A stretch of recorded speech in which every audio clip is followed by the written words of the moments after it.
और दिल्ली के कथित शराब घोटाले मामले में दिल्ली की राउज एवेन्यू कोर्ट में सुनवाई हुई। कोर्ट ने सीबीआई की ओर से दर्ज केस में मनीष सिसोदिया की न्यायिक हिरासत की अवधि को 22 फरवरी तक बढ़ा दिया है। इसके साथ ही कोर्ट ने सीबीआई से जांच की प्रगति के बारे में विस्तृत स्टेटस रिपोर्ट सीलबंद कवर में दाखिल करने के निर्देश दिए हैं। सुनवाई के दौरान सीबीआई ने कोर्ट को बताया कि 16 आरोपियों को लेकर जांच पूरी हो चुकी है। सीबीआई ने कोर्ट से आग्रह किया है कि आरोप तय करने को लेकर जिरह शुरू की जाए। वहीं आरोपियों के वकील ने सीबीआई की दलील का विरोध किया। अब इस मामले की अगली सुनवाई 22 फरवरी को होगी।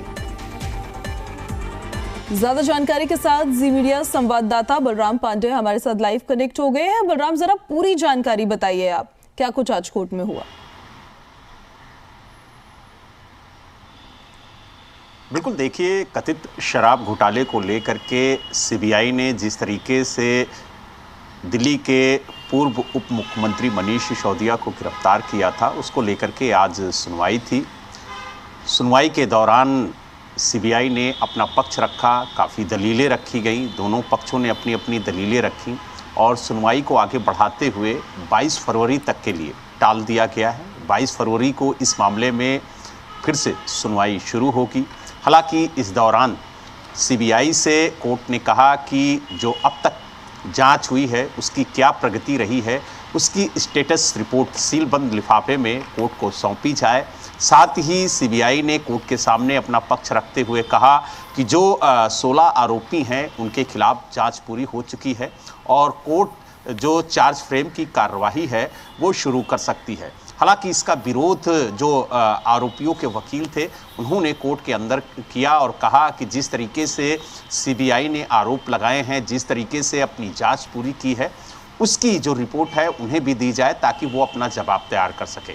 हालांकि अब इस पूरे मामले की जो सुनवाई है वो 22 फरवरी को होगी और देखने वाली बात ये होगी कि 22 फरवरी को जो सुनवाई है वो किस तरीके से आगे बढ़ती है, किस तरीके से दोनों पक्षों के जो वकील हैं वो अपनी दलीलें कोर्ट के सामने रखते हैं। लेकिन कोर्ट ने जिस तरीके से कहा है कि जो अब तक जांच में प्रगति रही है उसकी जो पूरी विस्तृत स्टेटस रिपोर्ट है वो कोर्ट के सामने सीलबंद लिफाफे में पेश की जाए और साथ ही जो सीबीआई ने अपील की है कोर्ट से आरोपियों के खिलाफ जो जांच है वो पूरी हो चुकी है, तो यानी जो चार्ज फ्रेम की कार्रवाई है वो शुरू की जाए, तो उसको लेकर के जो अगली सुनवाई है 22 फरवरी को, उस पर जो आरोपियों के वकील हैं वो किस तरीके से दलील रखते हैं कोर्ट के सामने और क्या कुछ कहते हैं। जी, जो विस्तृत जांच की रिपोर्ट है कोर्ट ने निर्देश दिए हैं कि सीबीआई को अब वो सबमिट करनी होगी, वो सीबीआई की तरफ से कब तक सबमिट की जा सकती है बलराम?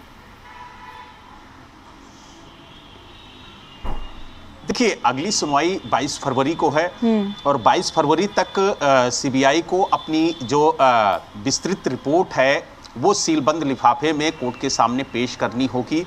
तो यानी 22 फरवरी तक सीबीआई जो है वो कोर्ट के निर्देश का पालन करते हुए जो स्टेटस रिपोर्ट है, यानी जो जांच की गई है उसमें कितनी प्रगति रही और उस प्रगति की एक विस्तृत स्टेटस रिपोर्ट कोर्ट को बंद लिफाफे में पेश करेगी और देगी और बताएगी कि किस तरीके से जो जांच है वो आगे बढ़ी है और क्या स्टेटस है इस वक्त। तो कुल मिला के अब उस रिपोर्ट को देखने के बाद कोर्ट क्या कहता है, क्या टिप्पणी करता है, ये भी देखने वाली बात होगी। लेकिन जो महत्वपूर्ण है वो 11 आरोपियों के खिलाफ सीबीआई की जो जांच है वो पूरी हो चुकी है, यानी जो ट्रायल था वो पूरा हो चुका है। अब चार्ज फ्रेमिंग का वक्त आ गया है कि आरोप जो हैं वो तय होने हैं कि किस पर किन धाराओं के तहत मुकदमा चलाया जाएगा और जो आरोप लगे हैं जो जांच में उसके आधार पर किस तरह से आगे कोर्ट कार्रवाई करेगा ये तय होना है। यानी चार्ज फ्रेमिंग को लेकर के जिस तरीके से सीबीआई के वकील ने कहा कि 16 आरोपियों के खिलाफ जांच पूरी हो चुकी है